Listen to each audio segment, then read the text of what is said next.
Hello and welcome to the 26th Annual Get Lit Festival. I'm Kate Peterson, Director of Get Lit Programs, a nonprofit organization housed within Eastern Washington University. Our program is responsible for Get Lit, Washington State's longest-running annual literary festival. Each year we host readings, writing workshops, craft classes, panel discussions, and much more featuring many talented writers from our region and beyond. The festival takes place this Thursday through Sunday, April 11th through the 14th at many venues across downtown Spokane and of course here on YouTube as well. You can find a full schedule of in-person and virtual events along with information about all of our festival authors by visiting our website, getlitfestival.org. Now I'd like to introduce Get Lit's Assistant Coordinator, Liz Graves, who will tell us about today's event. Hello, everyone. I would like to welcome you to our Regional MFA Reading, an event that has been a Get Lit Festival mainstay for many years. This year, we are celebrating writers from the University of Idaho, Oregon State, Boise State, Western Colorado, and Eastern Washington University. The graduate students we will hear from today are all committed to developing their talents as writers in their chosen genres. Each MFA candidate who will be sharing their work will be introduced by a faculty member from their program. We hope you enjoy this chance to hear from our region's rising talents. Now I'll hand it back over to Kate, who will get us started with our first reader. Thank you, Liz. Our first reader is Crystal Cox from University of Idaho, who will be introduced by faculty member and 2024 festival author, Alexandra Teague. Please welcome Alexandra. Thank you, Kate and Liz. I'm thrilled to be kicking off this wonderful reading of regional MFA students for one of my favorite lit festivals in the country. So I have the honor of introducing Crystal Cox today. Crystal Cox begins her official bio that she is a third-year MFA candidate at the University of Idaho, writing about twinhood, alikeness, generational trauma, and rurality, among other things.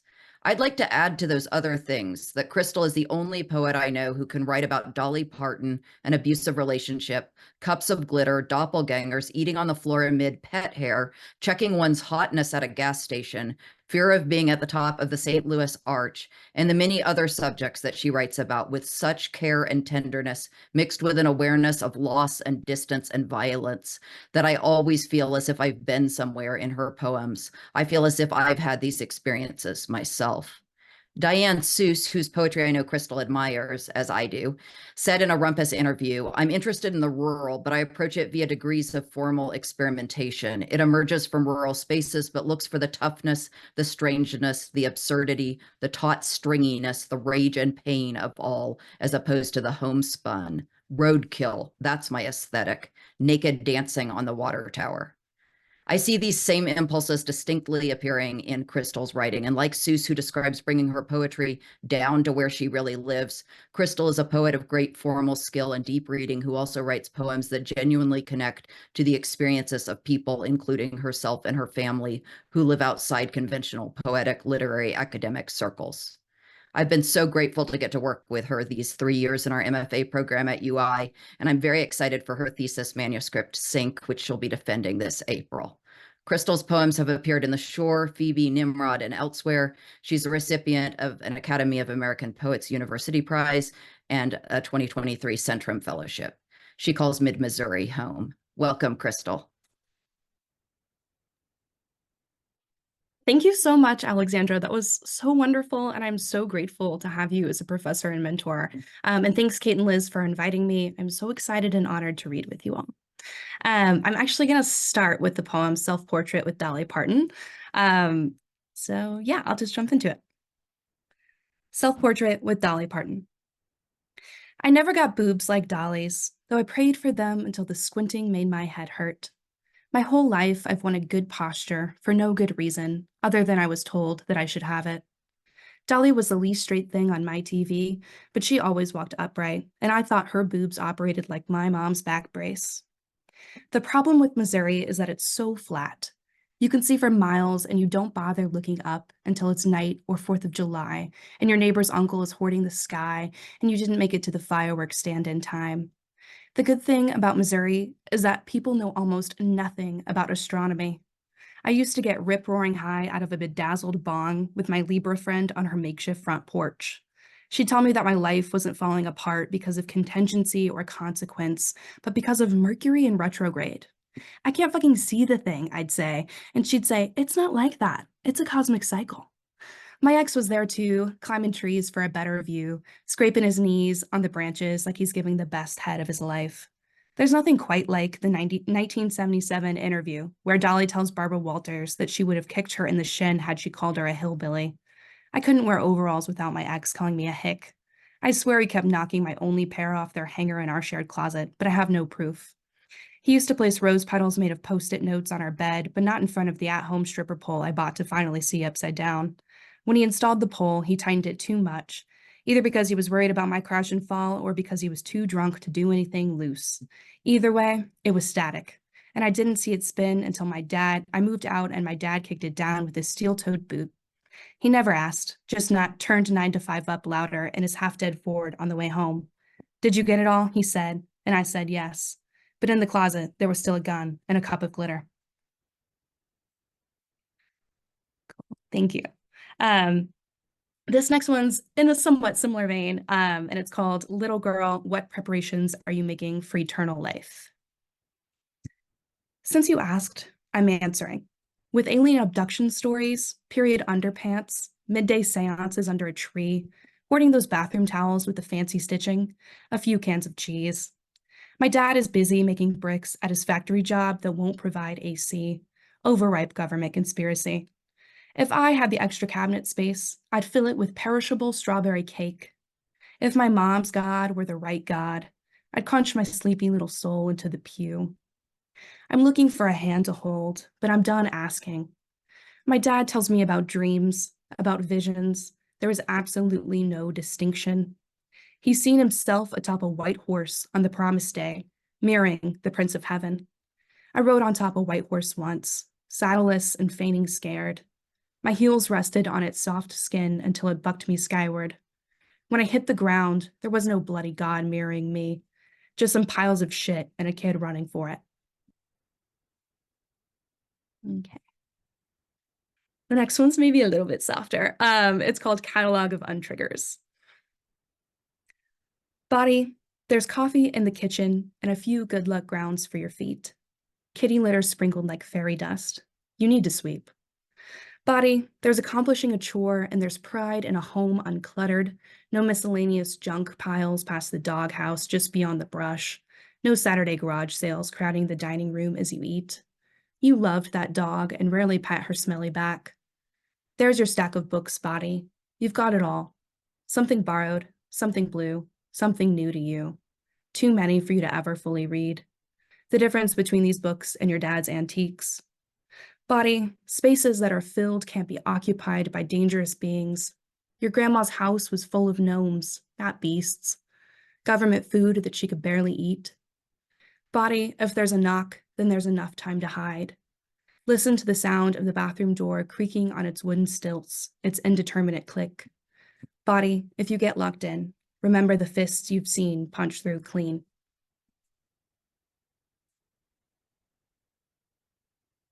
Alrighty. And then I've just got 2 more. So this next one's called When a Bottle Breaks. Once you tell someone that it's filled with bullets, there's no taking it back. I could say A's hands were dripping with them, bullets clanking on the floor like a broken piggy bank. We had money in it once, maybe, but it's hard to remember a time when we didn't dip our hands right in. I do remember that Piggy's County Fair and the aunt who kept feeding the bottle man dollars on my behalf. Atta girl, he'd say, not entirely unlike my dad. Atta girl, and toss me a bloated baseball in its final stage of decay.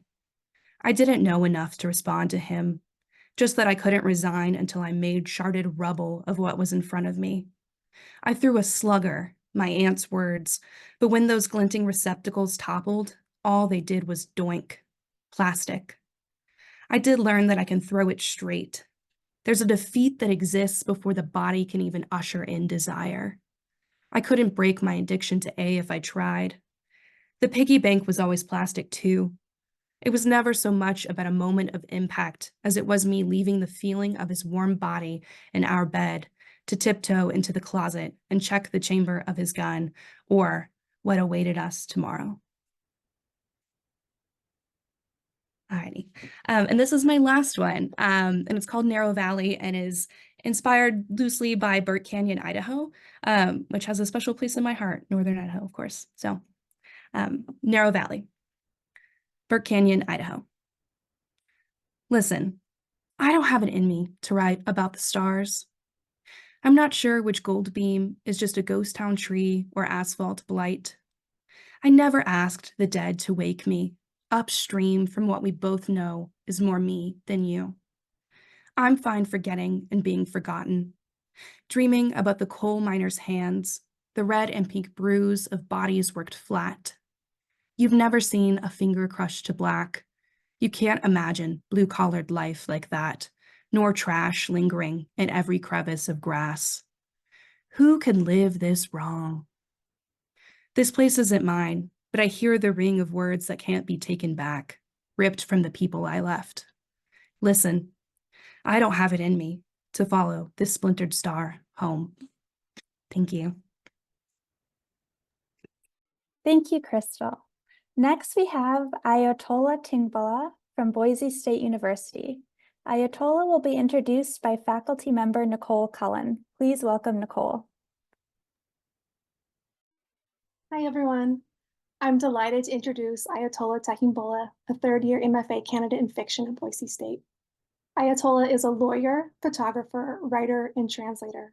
Her fiction has appeared in Witness Magazine, Passages North, Quarterly West, and elsewhere, and her novel manuscript was a finalist for the 2023 African Fiction Prize from Grey Wolf Press.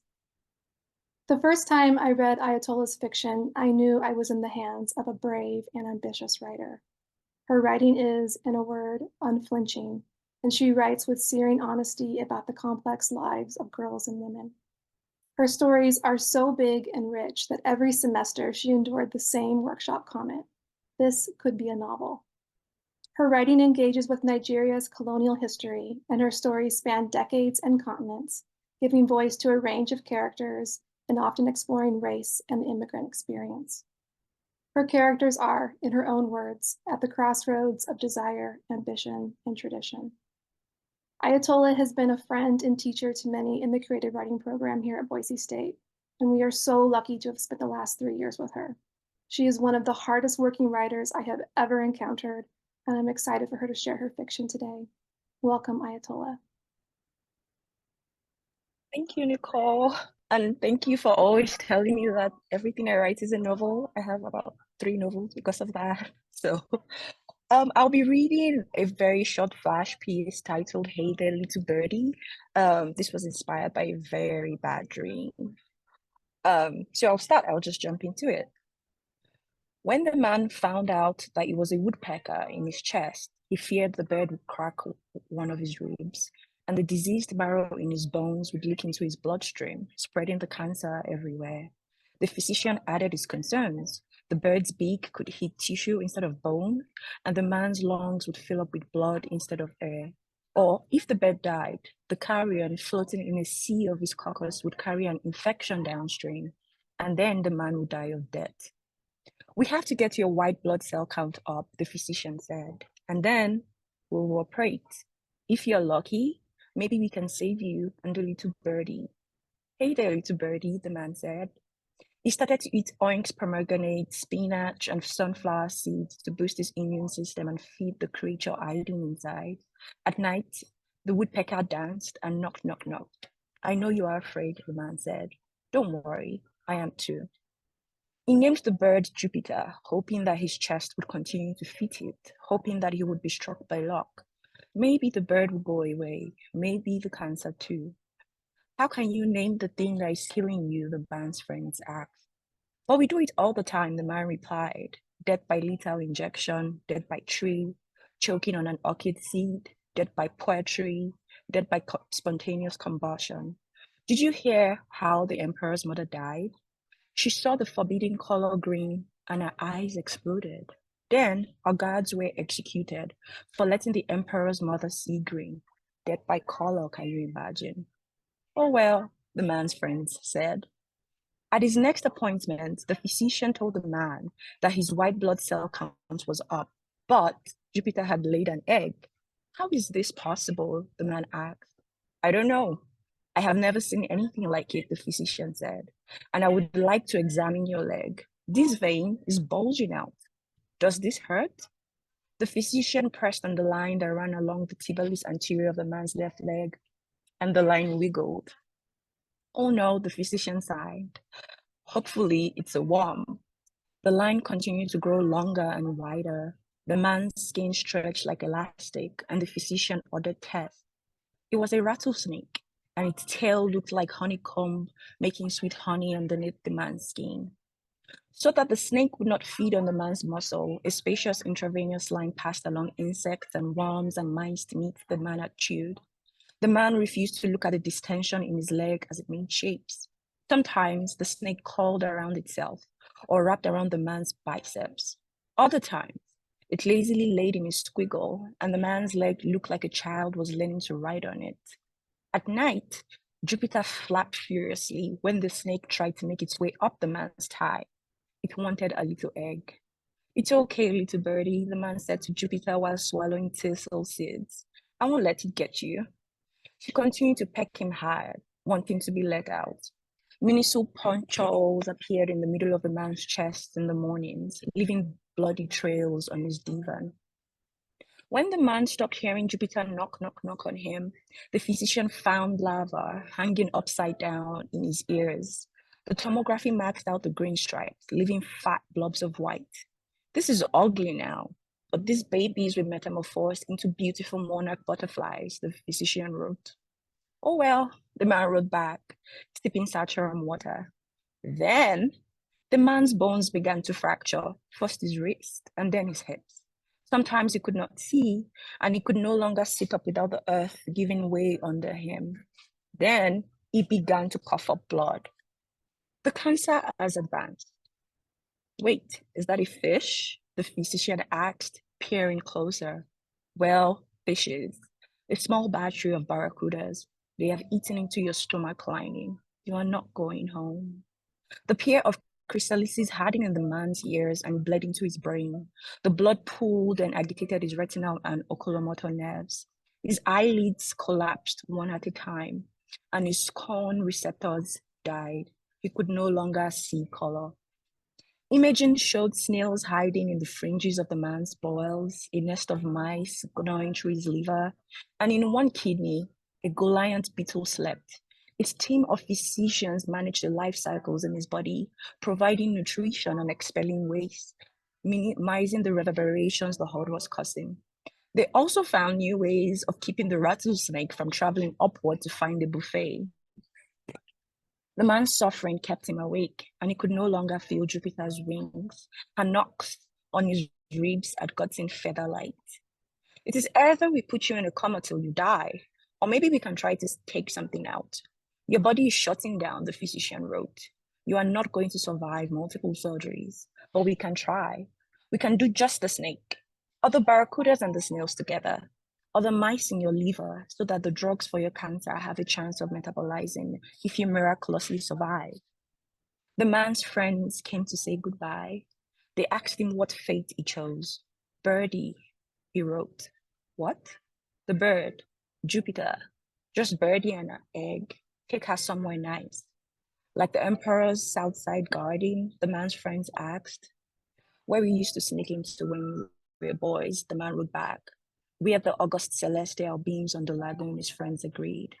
The man closed his eyes and held his breath, trying to feel her one last time. So, dead by bird? The man's friends asked. Oh well, dead by bird. Thank you. Wow, thank you, Ayatollah. That was really great. I really felt that one in my body. That was awesome. Next we have Hannah Arison from Oregon State University. Hannah will be introduced by faculty member Karen Holmberg. Please welcome Karen. Thank you, Kate. You know you're in the presence of a Hannah Arison poem when you witness an intimacy almost unbearably, searingly tender. They write of the desert, of canyons, and of forestless places simultaneously wounded and sundered and bountiful of meaning, of life and of correlation. They fortify the human reluctance to face and feel the depths of joy and anguish by modeling the vulnerability observed in the natural world at every instant of existence.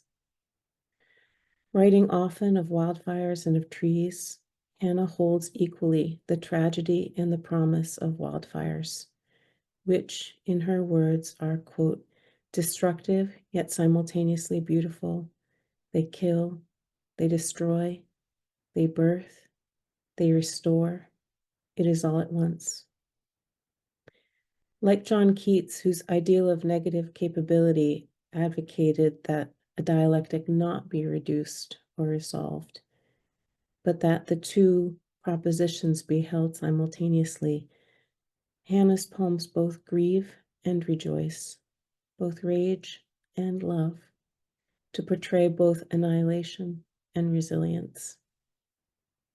In her preface to a coalescing chapbook, she writes about how much connects us to the trees, whose accumulating growth rings don't dissolve or diminish a wound inside, saying, quote, grief is a feeling that does not grow smaller over time. We instead grow larger around it. She doesn't so much collapse the binary of the human and the natural as meld it. Quote, tear down a tree, she says, and I'll see my father crumbling. She is a love poet of the array of loves possible for human beings and an advocate for inclusivity, showing us that every new relationship with the world is an entry into a unique way of loving it. Native to Las Vegas, Nevada, Hannah is a cherished member of OSU's Poetry MFA program. After her graduation, she says she hopes to travel around the country to meet as many new trees as possible. Welcome, Hannah. Thank you, Karen, for such a lovely intro. It is an honor to work with you, and I'm very excited to be reading with all of you today. This is a wonderful event. So without further ado, I'll go ahead and get into the poems. I have 6 for you today. And the first one is titled On the Burning of Roots.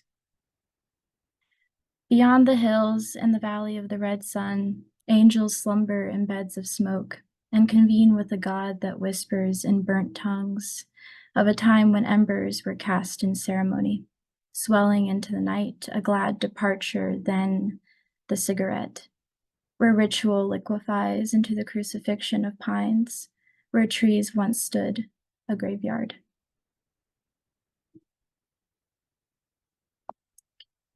His second one is titled Fire Tree, Flame Tree.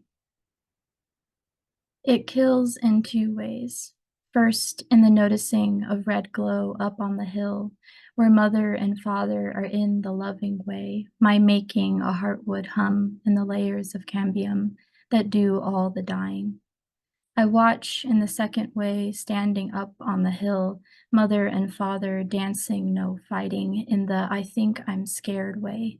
So much in all the becoming, flames warp like angry voices, each ember an echo so apparent in the night. Each forest fire a love so hard, it takes a reckoning.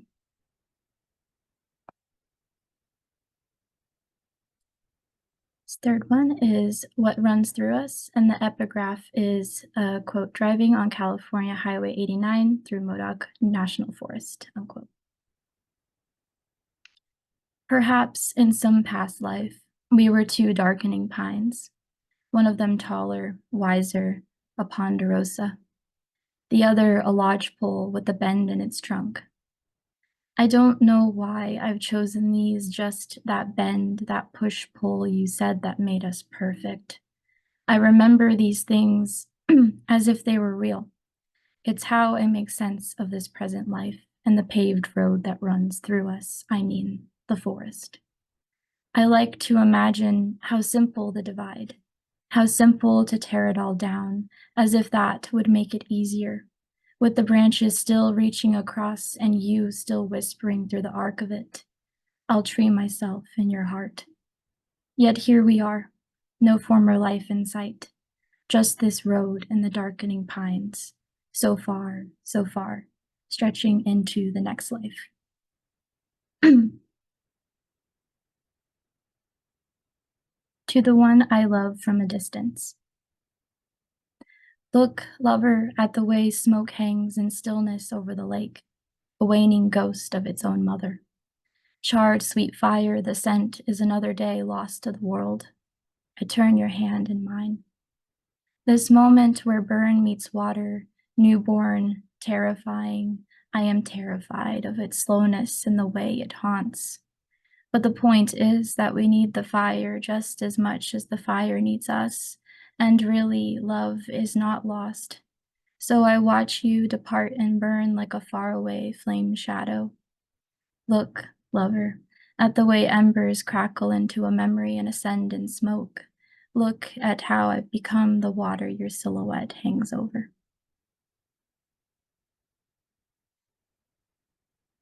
With every burning log.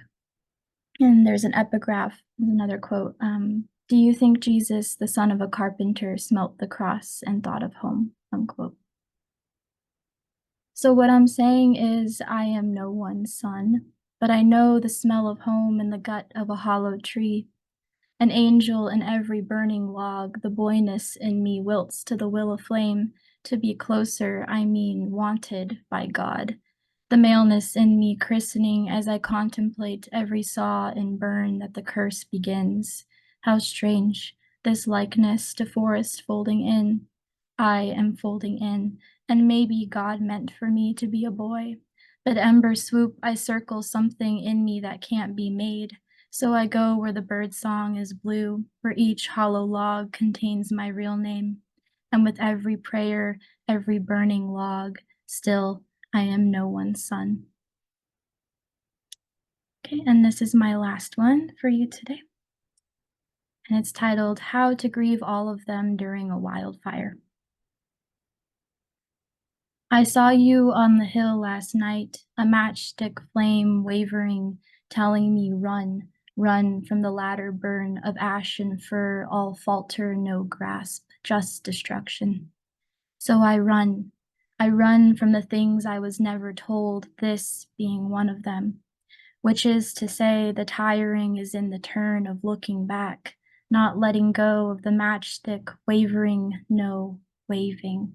So I walk back into the belly of burn, see what remains. Thank you. Thanks so much, Hannah.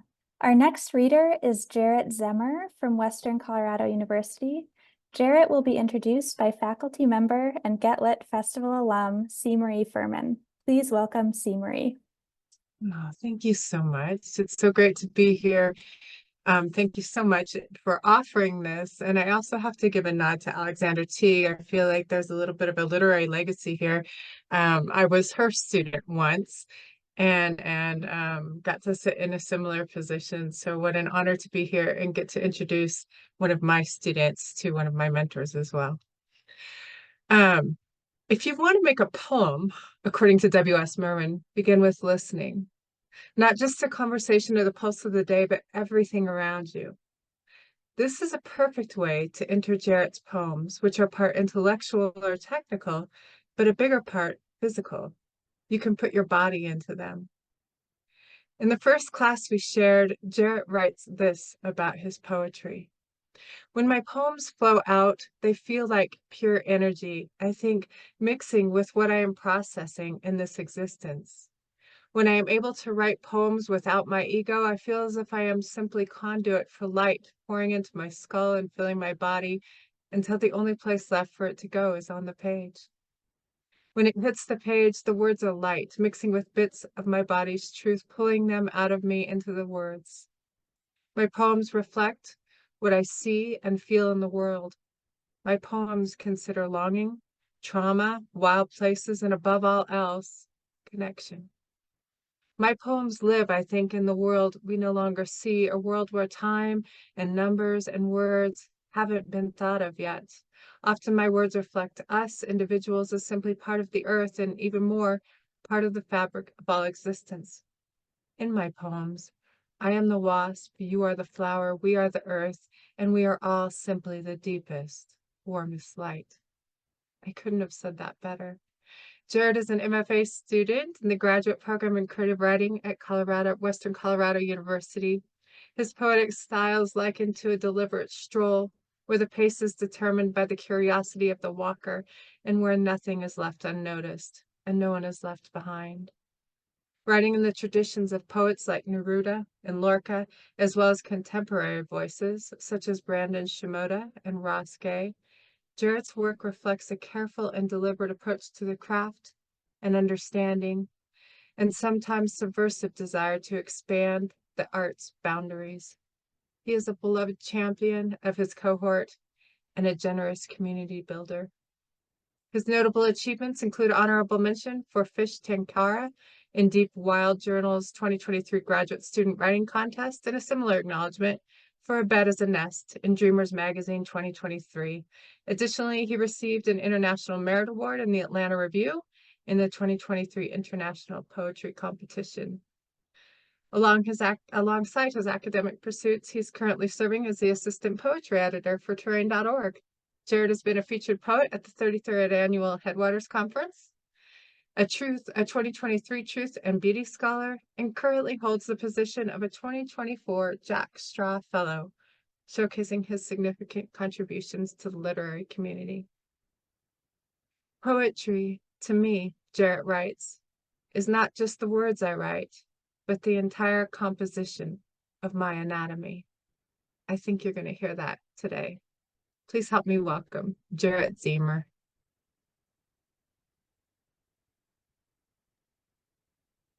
Wow, I don't even remember writing that. So thank you so much for reading it to me. And thank you Get Lit for hosting this and everyone for being here. So up till just before this started, I was actually messaging C. Marie about what poems I should read.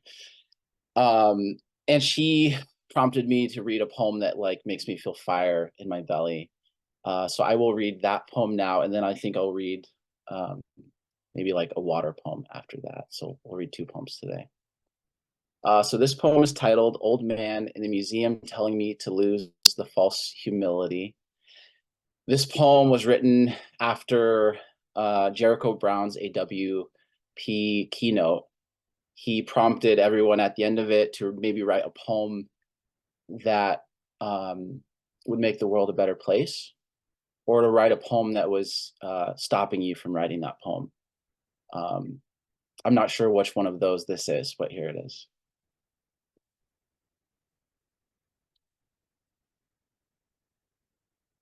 I don't think I deserve to be happy. Sometimes I feel like I'm not a good person. My friends, of course, disagree with me. Did you know I have this attraction to every woman I've ever met? I don't want them, mind you. I just want to love them. And really, that just means I want them to be my mother and put down the scissors, the cutting, the syrup. I want to see beautiful things in them. I want to again see purple. Did you know I want to be every man? Jaw clenched as Jericho walls, brown muscles rippling. I want to be seen and to never be seen. I want my poetry to sing to the stars so well they fall to the earth. I want to become as one of them, again so far away and shining before the fall. I want to be like J.D. Salinger. I want to be such a good writer, a poet. It hurts, not good, great, not beautiful. You see, I just want to be read. I want you to weep because the daisy in my poem reminds you that your mother was once a beautiful flower your father loved only in a field full of others. And then I want you to heal. And then I want to tell people Holden Caulfield doesn't have the answer, is just a child in a hunting hat, red with flapping ears and a phony mouth, and to get off my lawn. I want to make so much money I can afford a lawn. It's an embarrassment, badly. I just want to be comfortable. And someone recently asked me to maybe want that the world be happy, to see my words with blinding pen, this happiness into the world, to offer a poem that looks like this. To imagine a world where everyone dies from sickness of old age, graying hair wrapping body into ether. But how can I see a world where everyone dies from old age if I simultaneously believe I should have already died 5 times today and will never die of old age? You see, how could I ever think the world deserves to be happy if I don't think I deserve to be happy? If I don't believe I even know what real happiness is? I imagine if I knew what it was, I'd want for everyone to have it. Wanting is something I'm good at. It's an embarrassment. But most days I don't know what this is. And the days I do feel close for a brief moment. Don't I release some kind of sopping shit from my mouth that has me again thinking I'm lost as a daisy in a field of poppy. I'm high when they rub against me, the poppies. I'm trying to stay high. Doesn't it hurt to feel? Why, when I'm nervous, do I turn my words into these slanted font sentences that make people uncomfortable? By people, I mean me. My words make me uncomfortable. Are these words making you uncomfortable? Sometimes when I want to feel powerful, when I feel small, I offer to read someone's poem and make it feel big. Sometimes when I feel small, I offer something to you. It says, look what I can do. I am a magician. Look at my right hand. Let it distract you from the fact that I strangle, hold, stabbing bear knife in my left clenched fist. It's been gripping so tight as to have become gnarled. I am bear. She calls me bear. She calls me bear. And my paw has curled into claw curved inward, so gnarly. I do not think I deserve to be happy. I am a poet. Let me say that in a more beautiful way. I will light myself on fire with this paper if it means you will see me. See me, these weakening bones ripped through this body's thin flesh. Bones burned by the heat of me. And from the ashes, the world does deserve to be happy, doesn't it? I too can want this. So the next one is called Remora, and it is a bit different than that one. I wrote this one after writing that one because I felt like I needed something else. What are those little fish called? The snippets that become themselves, chumming around the humpback, beautiful sea swine. I can picture them in this head as a dream. They glide, suctioning fin to tooth. Maybe they are suckling at aging dead skin. Maybe they skim absent rotting flesh of the last meal from slivers of baleen into tiny silver mouths. Maybe they're just anchoring themselves to something big and beautiful and gently moving in pillowy sea when they are feeling small and so tired of swimming alone. My wife stands in front of me. Facing our smeared, wet mirror, she rolls brush so gently over her teeth. I lower my left cheek into the soft back of her, clamp my eyes shut. Lying in bed later, she rolls away from me. She giggles in her sleep. I lower my cheek into the soft back of her. I want so badly to become small. Thank you. Wow, thanks, Jarrett. That was great. Our final reader is Amy Brooks from our very own Eastern Washington University. Amy will be introduced by faculty member and program director Greg Spatz. Please welcome Greg. Hey, everybody. Happy to be closing this down. So Amy Brooks is a Texas transplant living in Spokane, where she attends our MFA program. She received her BFA from did I say that right? Wayland Baptist University in 2019, where she studied ceramics, sculpture, and jewelry making. Her fiction seeks to find the crossroads of environmentalism, religion, and visual arts, and is fed by her experiences working in the outdoor industry, growing up in an evangelical community, and her immersion in the art world during college. She says that when she's not at school, or she's not working on school or other writing projects, she makes a lino cut block prints, goes on hikes, bike rides, and spends time with her husband, friends, and cats. Over the past year and a half, witnessing Amy's growth as a writer has reminded me of why I love to teach writing. Amy didn't join our program with the usual academic background in English and creative writing courses. But her work already showed promise, and the first few times we spoke on the phone, I was impressed by her passion and single-mindedness to learn and to write and to come to EWU. She was so excited about coming here, I almost didn't believe her at first. But I've come to know that Amy's enthusiasm and passion are 100% real. She doesn't quit. She doesn't back down when a story gets tricky or needs a major rewrite. Her work is candid, clear, capacious, and emotionally engaging. Her voice is completely her own. I'm very excited to hear what she has in store for us today. Thank you so much, Greg. And thank you to Kate and Liz for having me today, and for all the other wonderful readers. Hearing your work was truly inspiring. Today I'm going to be reading part of a braided piece of fiction called You Will Catch on Fire, and it is set at an iron sculpture retreat in the wake of a devastating dairy explosion. But today I'm going to be focusing on a past storyline with the protagonist and her relationship with one of her art professors. My college art making started with other creatures. My freshman year, I was in my Save the Ocean phase. Difficult when the beach was an 8-hour drive from Edwards, a greenhouse gas atrocity for a destination with very few visible whales.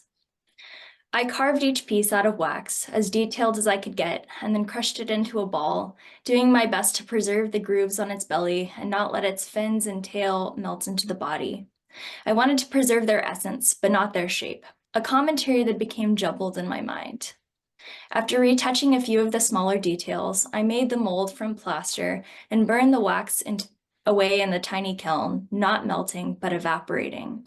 The beads of sterling silver turned to liquid under the torch that were forced through the centrifuge, spinning around and around until it was time to crack the plaster open and free the whale from its chalky prison. I loved how the pendants felt, cold and smooth and heavy, hanging from my neck on a thin chain and in the curl of my palm. Tell me why they'll care, Miles said. It was during a critique with my other peers from the beginning jewelry class. He gestured to the students and beyond, the world outside the undergrad artist. He was like that, severe and stern, a wrinkle in between his eyes, a permanent scowl. When I looked at him, he made my heart race. He said things like that. He made students cry. But they loved him. Several of my classmates were open about their attraction to him, both men and women and everyone in between. They talked about what they wanted him to do to them, to degrade them for their art, then splay them out on the dusty jewelry table. I didn't know what to think. I was 18 then. But his appeal had something to do with the fact that he was only 30, but had already won several prestigious awards and had been working towards a professor position by the time he was 26. Strictly academic, none of his jewelry was ever to be worn. He wasn't afraid of the fire. I couldn't answer him. My voice caught in the back of my throat. I would have been rambling about climate change and pollution and industrial fishing nets, none of which I really had known about if I had been honest with myself. He cocked his head to the side and raised his eyebrows, mocking me, begging me to answer, but I couldn't. Miles was right. Why would he care? Why would anyone care? I felt like that first entire semester, I had just been trying to make something of substance, to be taken seriously by my peers, by him, by anybody. On my walk back from the studio to the dorm, I looked past the Edwards campus into the fields of dry grass and brush, wiping tears from my cheeks before somebody noticed. "What's this?" Miles asked me one night. nearly a year after the humiliating whale critique. He had been enameling his own work for an upcoming show, staying as late as his students, at least the dedicated ones. He leaned across the table to examine my piece. I held up the little mule deer that I was carving. The antlers were flimsy and misshapen. I still had several more hours to go before it was complete. "Your stuff's come a long way since last year," he said, looking right at me, his eyes like ice. I knew it had. It was closer to me and what I cared about. My technical abilities improved with each project. I had gained the confidence and knowledge to speak about my work and critiques, yet a small part of me still craved his validation. Things had been strange for the past few months, the way he lingered in the distance, the way he'd accidentally brush up against me after class. He spoke to me like I was an artist, not just some dumb kid in one of his classes. I averted my gaze, trying to stare at his eyebrow piercing reflecting the dingy studio light, then back down to the antlers and then to his hands, fingers spread across the table. I could see his scars, the waxy skin from burns accrued over the years. "Come with me," he said, and led me down the empty hall. Our footsteps echoed off the walls. He motioned for me to step into his office, stacked with papers and books and half-finished pieces. He had loose gallery tags on his desk and diplomas on his wall. There was a picture of him with a woman. She had cropped blonde hair and was wearing a scarf. The door clicked when he shut it. "I saw this and thought of you," he said, and handed me a large book of West Texas wildlife photography. I thumbed through the pages of bison, coyote, rattlesnakes, and feral pigs. For my research, I knew that feral pigs weren't meant to be in Texas, an invasive species brought in by settlers, multiplying and eroding the soil through their rooting and wallowing behaviors. "It's just your work. It's really something. I mean, it's not perfect by any means, but you have so much potential." I thanked him and tried to focus on the book, afraid I was misreading the situation. He pushed a loose strand of hair behind my ear and rested his palm on my cheek. I let the book fall to my side. Miles took a step forward. So did I. I was afraid he could see my heart beating in my neck. A million thoughts were running through my mind. Did I want this? Did I want him? Did he want me? When he leaned in to kiss me, for a second, we shared the same breath, the inhale and exhale merging into a continuous gasp. My thoughts slowed and focused on the moment. His mouth tasted good, and he pushed me up against the desk and pressed his body into mine. In the morning, I had bruises on my lower back. Thank you. Thank you so much, Amy. And thank you to all of today's readers and faculty members as well. I always really love this event. It's one of my favorites. It's so inspiring to me as an MFA grad myself to hear all of the work that you're writing. There always is just such a great energy in the Zoom today, or every year that we do this, but especially today, I felt it. And I think next time we should try to incorporate some conversation into this event because I just really want to hear more from all of you. But best of luck as you complete your thesis, and thank you also to faculty again for being here and for helping us get to know the students with such thoughtful introductions. That was really wonderful. I'd also like to thank Liz, Assistant Coordinator of the Festival and grad student studying poetry here at Eastern, for all of her hard work on this event and all of the events this year. Also, special shout out to Amy, who has worked as a Get Lit intern. So special thanks to you, Amy, for all of your help as well. And for everyone at home who would like to learn more about these writers, you can visit our website, getlitfestival.org. Remember that these virtual events are free to access on our YouTube channel anytime, along with dozens of events from previous festivals as well. If you'd like to join us next year for 2025, which will again include both in-person and virtual events, please consider sending us a submission from May 1st to September 1st at getlit.submittable.com. Thank you again for joining us, everybody. Bye.